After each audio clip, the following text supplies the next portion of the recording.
o'sha sokin tun, yana o'sha azoblar yuragimda qolib ketdi. Javobsiz savollar. Sen ketding, bu ko'chalar bo'shab qoldi-yo. Sening o'rningga bu tun menga bo'ldi g'amdor. Sokin tun,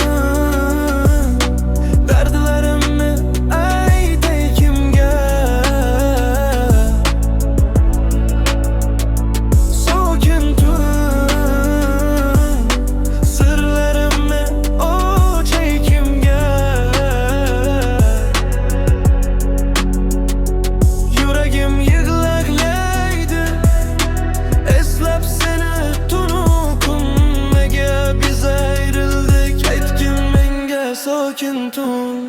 Yo, soatmalari aylanadi lekin vaqt to'xtagan. Yuragim sening ismingni aytib urishdan charchagan. Derazadan qarayman, qorong'u shahar va yomg'ir. Sizsiz yashash menga naqadar og'ir.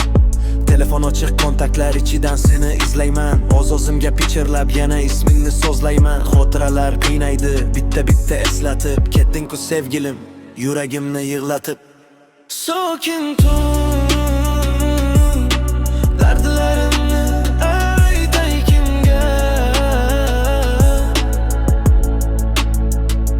Sokin tun, sirlarimni ochay kimga. Yuragim yig'laydi, eslab seni tunu kun. Nega biz ayrildik, aytgin menga sokin tun. Yana o'sha sokin tun,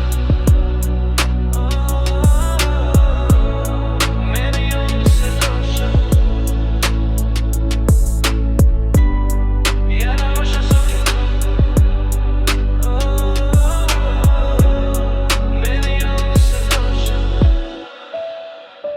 Sokin tun, dardlarimni aytay kimga. Sokin tun, sirlarimni ochay kimga. Yuragim yig'laydi, eslab seni tunu kun. Nega biz ayrildik, aytgin menga sokin tun.